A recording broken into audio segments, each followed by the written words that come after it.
everyone, welcome to another episode of the Milk Your Brand podcast, a place where we dig deep into the world of employer branding. Our guest for today is Miguel Luís, Marketing and Employer Branding Manager at the Key Talent Portugal, one of the founders of the Portuguese employer branding community, and also one of the directors of Digital Marketers. Today, we're going to talk about how to leverage community management for brand growth. And hi, Miguel, how are you? Hi, Katarina. Thank you so much for inviting me. And also, let me start by congratulating both you and Isabel for creating this amazing podcast. I've been a fan since the beginning, since I even saw the podcast in itself. So the concept for me was amazing. And so you had my support from the very beginning. So let's hope that with all the amazing guests that you have, that the future of this podcast will be brilliant. I'm sure it will. Thank you. Thank you. By now, it still wasn't released, but we are a few days, I hope. Days or just 1 or 2 weeks, but we are almost there for the launch. By the time people are listening to this and watching this, it's already on air. So perfect. We're almost. So should we start with the first question? Are you ready? Yeah, for sure. Okay, so the first one is, in what ways can community management help build brand loyalty and advocacy? So in regards to this question, Katarina, the first thing I would like to say is why communities? And for several years now, in the beginning, when people started melting and once the community and the society evolved, we got so much information, Katarina, and I think that is the beginning of the importance of communities, because nowadays a single human being needs to manage millions and millions of segments of information, and we simply biologically cannot do it.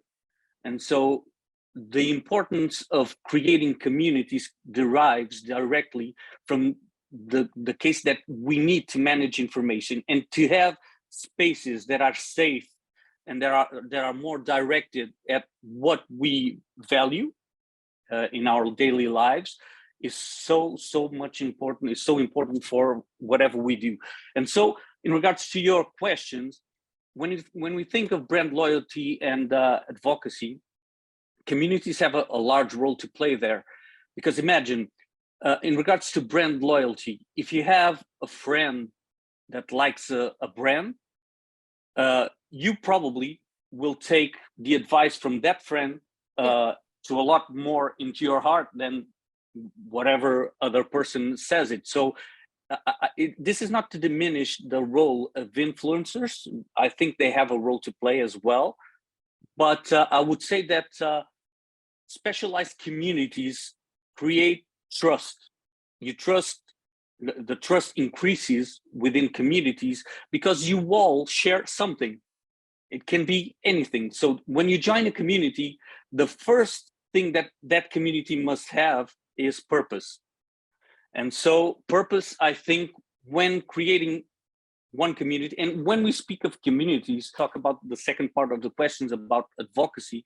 And what fails in most communities, I would say, is the lack of purpose. So you start something, you have a good idea, most times you have a good idea, but if it's not clear the purpose of the community, then you will fail at the end to reach whatever goals you have within that community.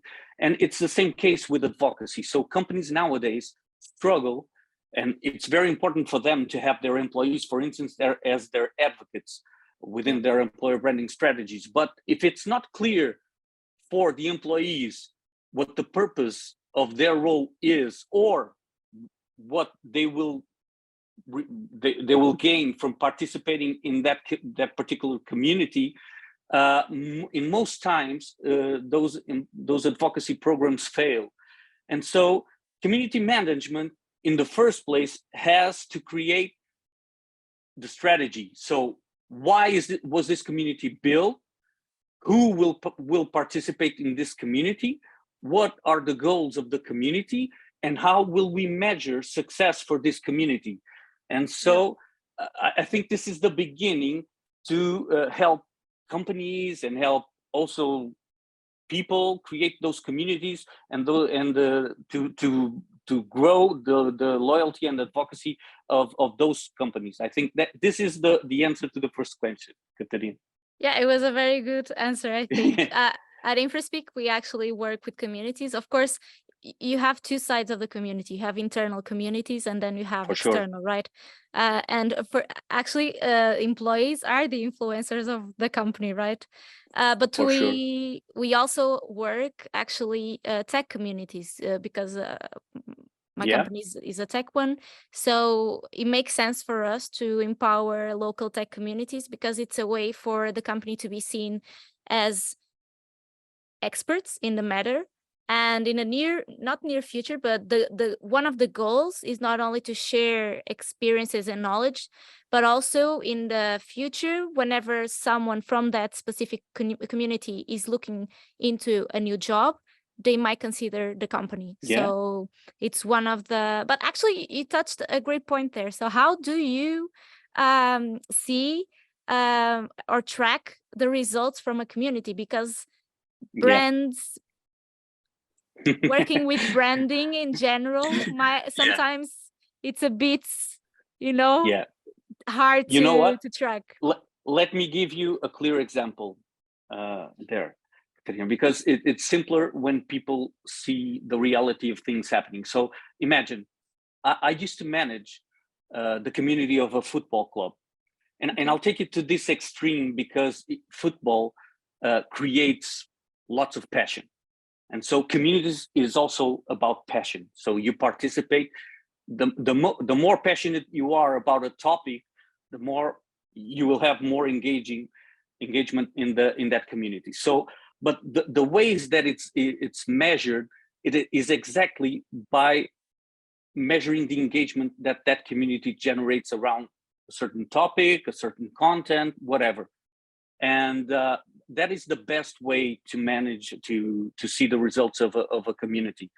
But it's not the single one. I used to say, imagine, within that spectrum, when I was working for that football club, we used to work a lot on Twitter. Okay. We have to go back several years now, and this is not right now. Forget Elon Musk, all the things happening within Twitter.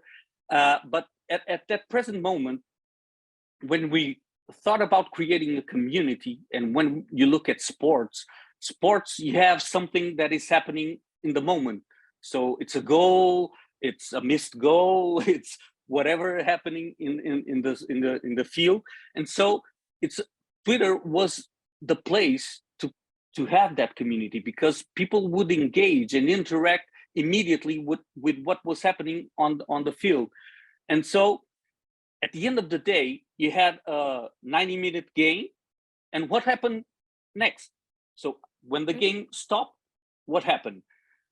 During the game, you would measure the engagement, but you cannot compare the engagement rate during the game with what happened after the game or during the week after.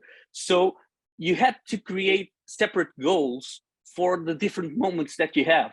In companies, it's exactly the same. Imagine, we know nowadays that you have the engagement rises and increases during onboarding, because that is the moment people start to know the company. They enter the company, they are willing to get more and more and more information out of the company. But as you go along the journey of that employee, you see that engagement starts to diminish along the life cycle of that employee.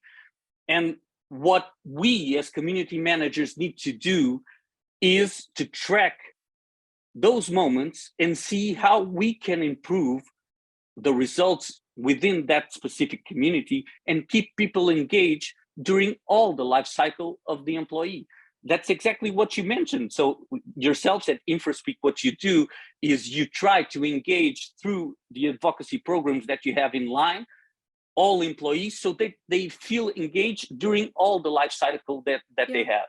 Yeah, so that is the best way I can to express how to measure results for a community. Yeah. Good.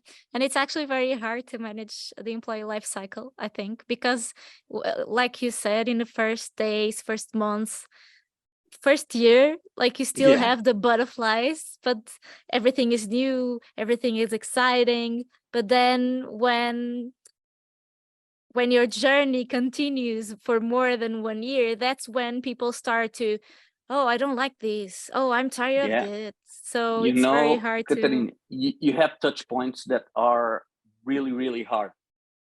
Because imagine in most companies, once you get to the evaluation period, for instance, it's very hard to keep someone satisfied with an evaluation. We don't like evaluations normally. Yeah. So and that's why we are scared of evaluations. If you are in that position, even in the position of power, to give evaluation to someone to say how their work has been done during a period is not easy.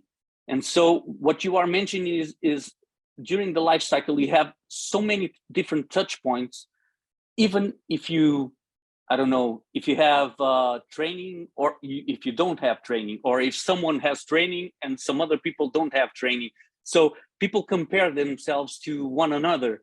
I would like to say, because I've had so many roles in my life, some of them as an HR director, and it's really, really hard, Katarina, to manage those moments, because I always try to say that the salary that someone has, it's a negotiable thing.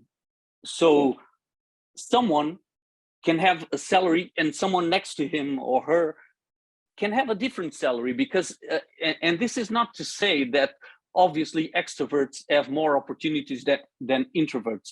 It happens exactly like that in companies, because if you go to your boss and you say, I need a raise, those people that do that obviously have more opportunities than the ones that sit down in their desks. So Yeah. it's we as humans and how we behave. But I will say that to have good visibility on all the moments that you have in your company is also a really great step to have when you're trying to build a community, because you will know exactly that you mentioned, Katarina, that probably after the first year, if you give that first evaluation, people engagement will drop down and people will feel less satisfied with their work. Or imagine that a certain C-level leaves the company. All the people that were viewing that C-level as a role model will feel dissatisfied because that C-level left the company.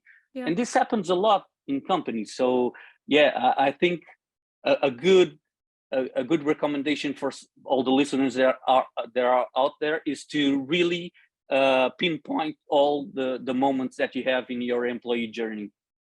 Awesome. So the next question is about social media and community Yeah, management, because sometimes people mistake confused. what exactly they get both concepts confused. So what role does social media play in community management for brand growth? Yeah, in the current moment, Katarina, so this is an evolving topic. So the question is not a yes or no. This is really a hard topic to discuss. And the main reason it's a hard topic is because community management exists even if social media doesn't exist. So we create communities because we are social ourselves as human beings. So we try to create our own communities, be it on site, off site, online, whatever. Yeah. Social media in the current moment plays a very strong role. And one cannot say it's not important, because it's very, very important. And why? Because social media is not, in terms of when you think of community management, it's not only for employees, it's also for your customers, it's also for your partners that you have in your company. And each and every one of them can be an advocate for your company as well, not only your employees. And so when starting to build communities, one of the main questions also is to think where to position that community in itself. So does it make sense for the community to live in a single platform, multi-platform? Is LinkedIn the right platform? Is Twitter the right platform? Nowadays, probably not, but It still has a place. It still has a place. Yeah, it does. I love Twitter. You know, Katarina, I really love Twitter. But the thing is, social media obviously nowadays, but for instance, in yourself, Infraspeak, and you mentioned before, so you have lots of tech people in your community, and you're looking for tech people. Probably the best places that you have, I wouldn't call them like social media per se. So if you look and you say that, for instance, Discord, is it a social media site? I don't know how to define Discord, or how to define, you have, for instance, Reddit is also a great place. Is it a social media? Yeah, you can call it social media, but most generally you call social media like Instagram, Twitter, TikTok. Those are social media. These different channels are in a different segment, I would say, because they are really, this is I will say a name that it's how I call them, but it's community builders. I would really say that Reddit is more focused on creating communities. Each and every channel that you have on Discord or Reddit is a community. So you have there people that are oriented towards a goal. They know exactly what the channel is about, and they will enter or leave that channel if the goals of that channel continue to make sense or not. And so social media, I will say that has evolved along the time. So I would say that in the beginning, most people, I would say the beginning of social media. So if you go 20 years back, social media did not play a role in community management, although it already existed within companies. But it started growing and growing and growing. And nowadays, I would probably place them as one of the top places to create communities. But as you know, I created my community in Slack. Slack is not a social media. And why did I create it in a Slack platform? Because Slack provided me with something at that present moment that social media did not. It had not evolved to when. So my community on Slack was created in 2013. So at that moment, the main thing that I wanted was to have a place where people could freely participate. And normally within social media, what happened is you had lots of trolls. So you could not, it was very costly to send people away. And so there on Slack, in minutes, I can send people away. So that was the main reason in 2013 for me to create a community in a different space, and not so well aware space. People did not think of Slack as the best platform to be in, but for me it was really the best place to be.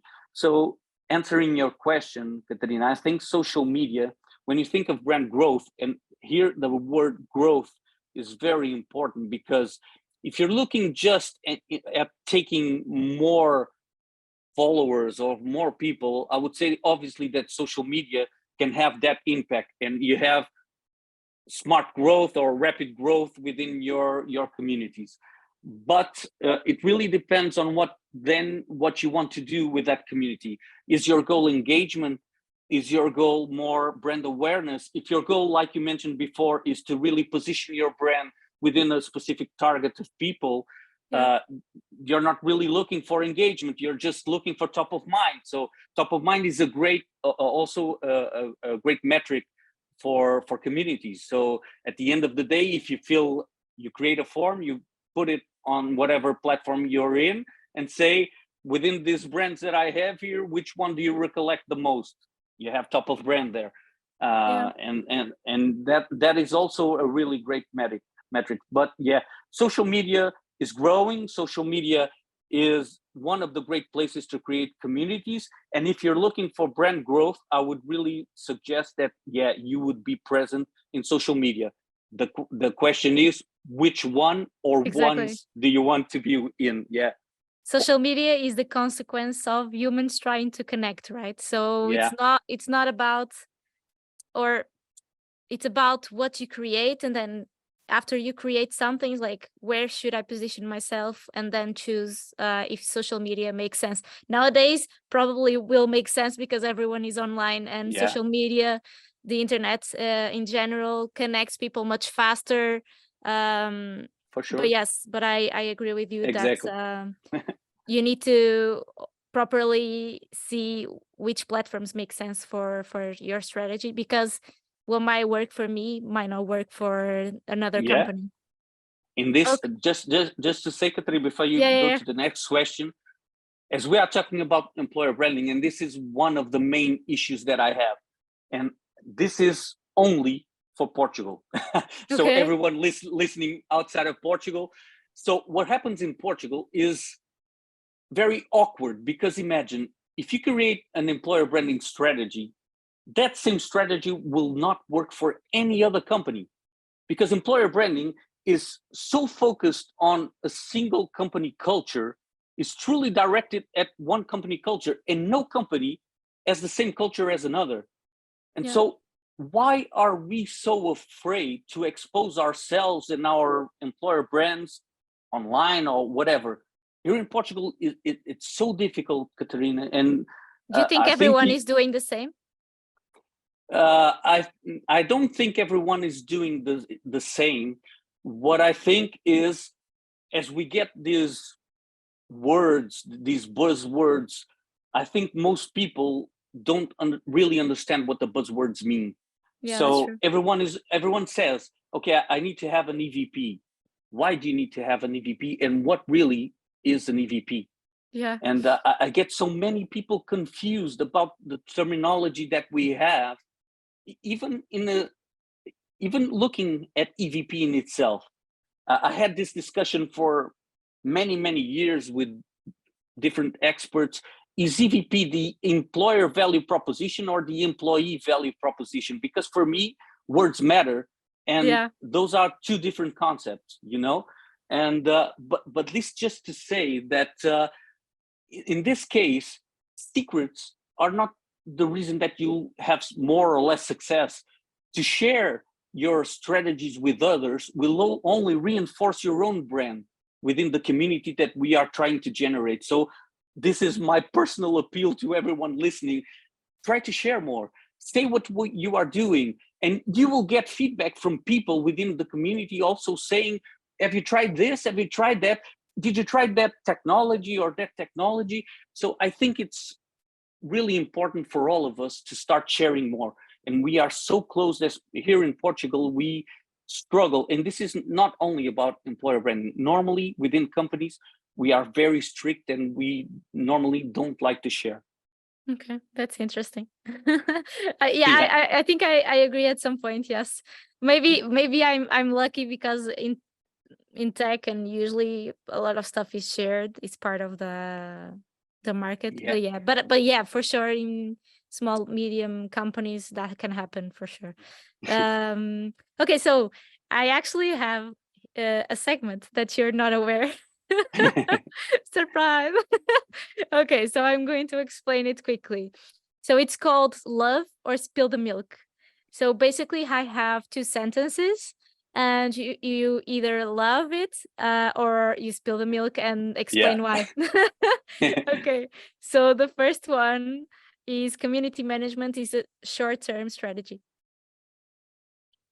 Spill the milk for me. I don't think like that at all. And let me explain why. Because imagine, the only thing that I agree with that is in regards to what we mentioned before, is if you go on a more technical side of community management, obviously you need to change sometime, because the platform A or B is not the one that is working best for your community.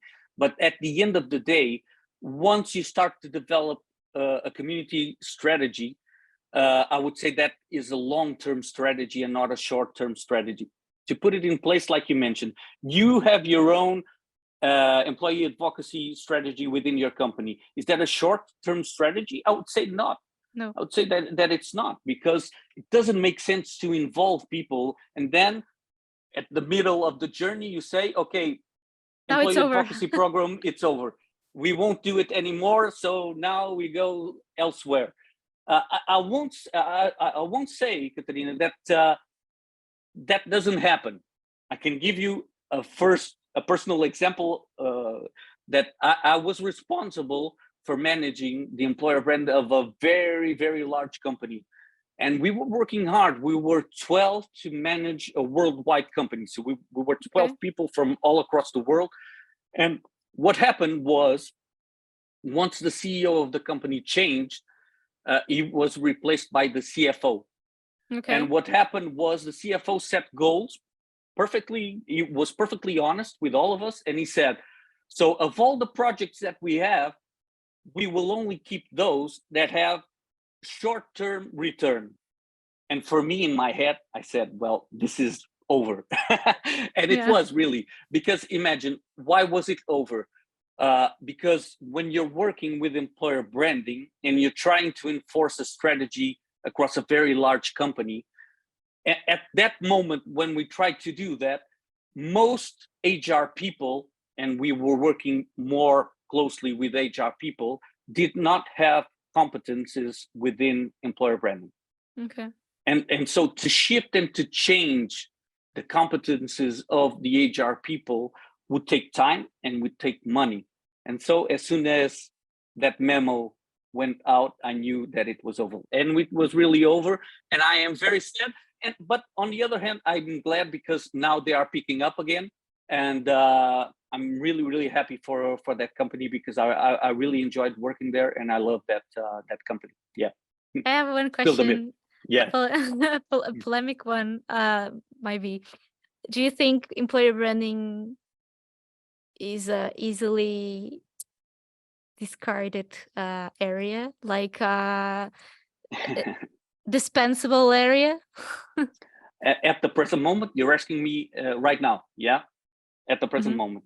Yeah, I would say that for most companies, this has to do, Katerina, with how the C-suite and the CEOs and the CTOs and the CFOs, how they perceive the goals of the company.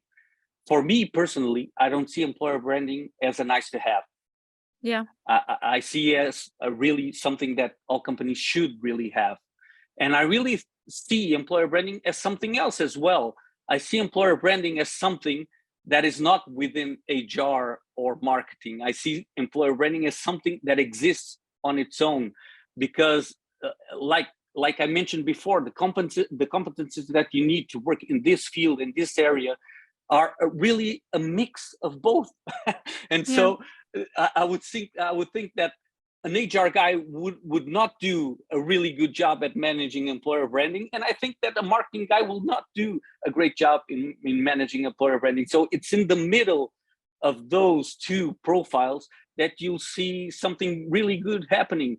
And to go to your point, Katerina, most companies really need to think at what is happening right now in the employment market. So it's really, really, really hard to get talent these days. So if you don't do something to create awareness for your brand and for your company, you will struggle really, really hard. So even in those companies that are more conservative and think of employer branding as a nice to have, in moments like these where the market is as it is right now, employer branding will always rise as something important in these moments. So the answer to my question is this, Katerina. Yeah, I agree. So the next sentence is: companies build communities out of their goodwill.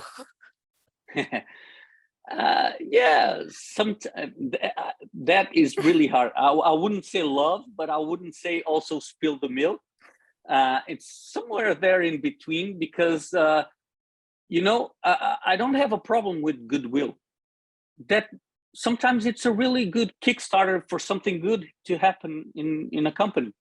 Yeah, so if someone really has a goodwill to create a community, and then it evolves and it expands and it creates something really, really awesome within a company, yeah, why not? The beginning was not strategic. You did not think about it in a strategic way, but what's the problem? Yeah, if afterwards you get to the point that it gets done in a good way, why not? Yeah, awesome. Okay, so that was the segment. It was easy. It was easy. Yeah. Okay. Great, great Okay, one. so next question. What are some best practices for fostering a strong and engaged online community? And you can maybe give your example with Yeah, Portuguese. Yeah, the exactly. employer branding community. Yeah, the I would say best examples is always. I would say that the best practice that I learned over the times is stop thinking about yourself and start thinking about the people you're trying to get into the community. So sometimes we get so self-centered and we forget that the community is not really for us. So you're trying to build value for someone else. And I think this is a really good practice for all of you that out there that are really looking to create communities. So speak with the people that join the community, see what they are interested, see what they want from the places that you create the community. So I think this is really the best way to have good communities, growing communities. And to go to the first questions that you had, if you look at this into a brand perspective, and we are looking this in a company at a company level, the thing is sometimes this that I mentioned is you're trying to enforce so much of your company to the people that are within the community that sometimes it's too much. It's fake almost. It's not Yeah. So and I would really say that that is the most important things. Why did people join that community? Okay, it's a company community. So why did I join that community? There must be something that drove someone to join that community. So I think that is the best way for us in the Portuguese employer branding community. Just very briefly, when we started the community in the beginning, and this was a long time ago, 10 years ago, so it's a really long time ago, employer branding was not a thing. yeah. So almost nobody spoke of employer branding. And myself and Pedro Caramês, we started the employer branding community in a way. It didn't start as the employer branding community. It started as an award. We wanted to give an award for people that were doing the best things online. And this is the beginning of the Portuguese employer branding community. So Pedro had a very large, as everyone knows, a very large community on LinkedIn. And he also knew some of his customers that were doing really great stuff. So we had 7 categories within the employer branding awards that we created. And some of them were, I think that they still make sense today. Imagine to have the best career page. It's an award that makes sense. To have I don't know, the best campaign, to have the best, so the best recruitment, the best. So there are so many categories that still make sense to this day that we abandoned more or less the awards, because then some other companies came and filled that space. Yeah. What There's was so never, many yeah, awards now. yeah, and so we did not want to. That was not our job, Katarina. So you understand. So what we were thriving to do was really what happened next was to get people sharing best practices, what they're doing. So this was really the focus of creating the community. And so since then to now, what we are still trying to do is to get more people to share. It's really hard. That's why I mentioned previously that Portugal is, I think it's harder than most countries that I've seen, because I work a lot with the Brazilians. The Brazilians are very open. They share everything. They do everything. Very strong, yeah. And yeah, and so here I think, and I don't want to be disrespectful to anyone, but I think we have almost a gap of 10, I would say 5 for sure, 10-year gap towards countries like Brazil, because things that are happening here right now within the employer branding spectrum have happened there 5 or 10 years ago. Imagine, for instance, people still confuse employer branding with being in universities presenting the brand. So this Oh, is a okay. part. No, this can be a part of a strategy, but this is not your employer branding strategy. Yeah. And this happens a lot. So, and this happened in Brazil more than several years ago. They have several other problems right now because they have evolved to something that, for me, for instance, here, I don't think it's really a problem. They call it the oba-oba. It means like they have regressed to the beginning when employer branding was made. The way to increase motivation was to have like all the games within the companies and all of that. And so they have regressed to that stage, and they really need to explain that employer branding is not having that game in the company or that room, or it's much more than that. So I think we are doing the last 2 years, Katarina, every single week I share all the vacancies that are open in Portugal for employer branding.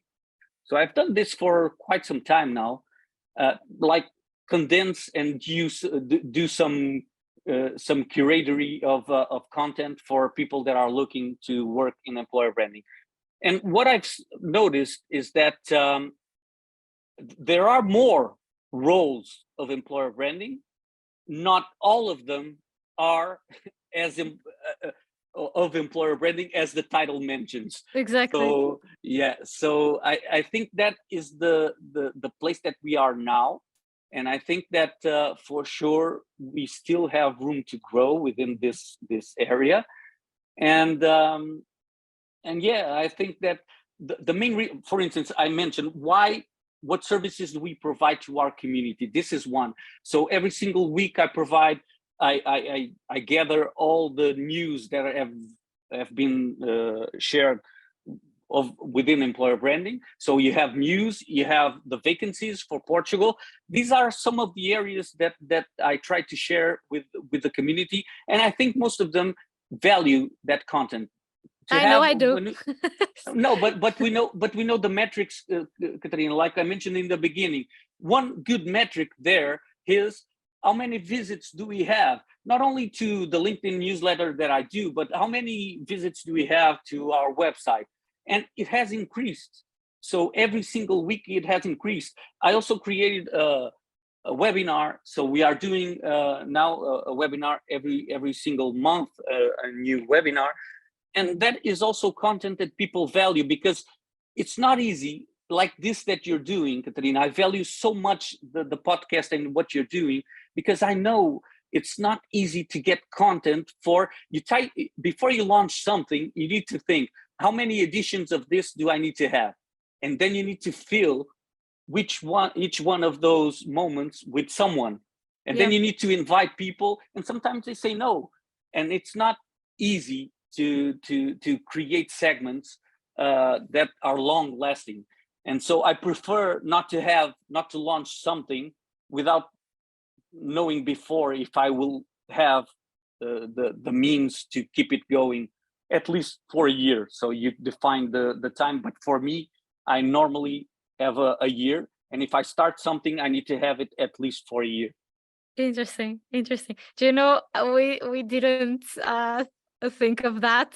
It was more of when we were thinking about the podcast, it was, oh my God, we have this idea.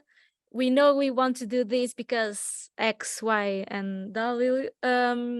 But then we weren't very, do you think we have people for 1 year? Yeah. We weren't thinking about it. And then after we launched the first post, it was incredible. I had a podcast before, but it was in Portuguese. And this also proves the power of speaking in English, because it's a language that everyone understands, or a lot of people understand. Like, we literally had people approaching us to say like, oh, I want to be in your podcast. I want to be in our podcast. Right now, we have too many speakers that we can deal with. So perfect. For now, it's good. Yeah. Congratulations, Katarina. Congratulations. Yeah. But I wanted to say something about something you said. you were talking about how the Portuguese community, employer branding community is still not very active, perhaps. And I think, and correct me or disagree if you don't think the same. But for me, I think the employer branding community is starting to grow or starting to be active after COVID, because the Portuguese community, not the employer branding, but the working community was very traditional. The focus was on the employer, not the employee, and not on the candidate. And right now, the candidate has the power, although it's shifting again. But it still is in the candidate. So I feel like companies now have this urge to, oh my God, if I don't do anything, why is this candidate going to choose me when they have literally a company from the other side? The thousands of companies sometimes competing with people from the other side of the world with better salaries. So right now it's not I can keep quiet and people will come. I mean, they will come, but the question is, will you have the biggest or better talents? Probably not, because those will go somewhere else. You know, Katarina, looking at what I do right now, you mentioned also I am the marketing and employer branding manager of the key talent. So what do I do? Mostly, we work with the largest companies here in Portugal. And so, and what do we do with them? We try to attract talent, the right talent for them. And so we work a lot in trainee programs for most brands. And to position trainee programs, it's really hard because young talent is even harder than the other talent for several reasons. But I think for a main reason, Katarina, and the main reason is newer generations right now don't feel the same way about Portugal that, for instance, my generation felt. So it's really easy for someone younger to go abroad. It's not hard for someone to go abroad. And even as we are doing several trainee programs right now, most candidates, they will send their application, see what the program is about, and at the end, they have so many alternatives, some local, some international, whatever. And we have candidates right now saying, this is completely new for someone that has worked in this area for so long, saying that, no, I will cease my application right now and I will not continue in this program because I want to work abroad.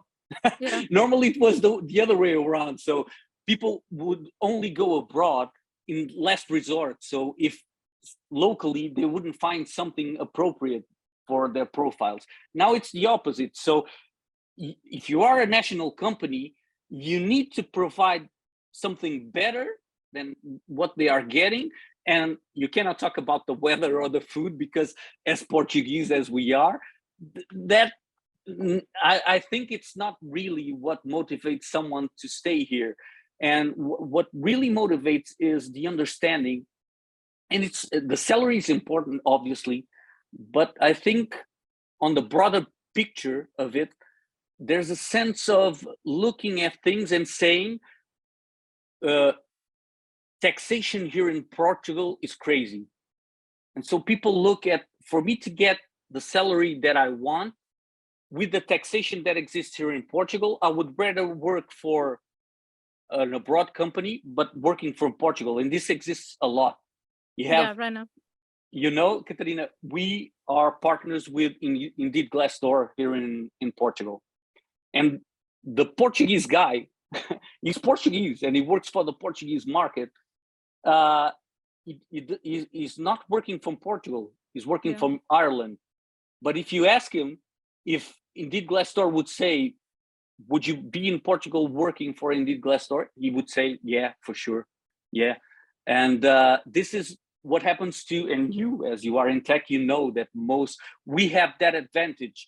That is, we have a great space. So Portugal is lovely, great food, great weather, everything. The salary is terrible. So I would rather work for an international company, but from Portugal. And this is growing a lot. Yeah. For sure. For sure, for sure. So the next question is, and I think I will move one because we've been talking for so long. But that's great. That's great. Go right ahead. Go right ahead. And this will touch another point that we already discussed, but how can community management help brands establish themselves as thought leaders in their industry and drive brand authority? Yeah, I had the privilege of knowing and working with some really great people along the way. And you probably know Joana Paisafons, for example, herself is, if you think of Deloitte and what they are doing within this segment, we just had a webinar with Joana about their newest campaign directed towards tech. And Joana mentioned exactly this. So why did they create a campaign directed at tech profiles?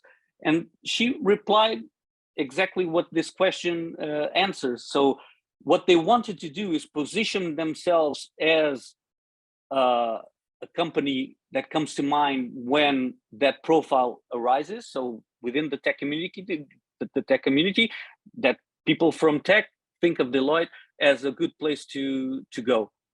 But to do that, this takes time. And Joana mentioned that this is the one of several campaigns that they have launched previously. So it's an ongoing thing that they are fostering, they are nurturing. And so it's something that needs to be new, because if you don't launch something new and you have old content, people obviously will go out and they will stop following you. So this is something that needs to be always refreshed, and to position yourself as a brand leader in a specific topic. The first thing that you need to have is also the right people talking about the topics.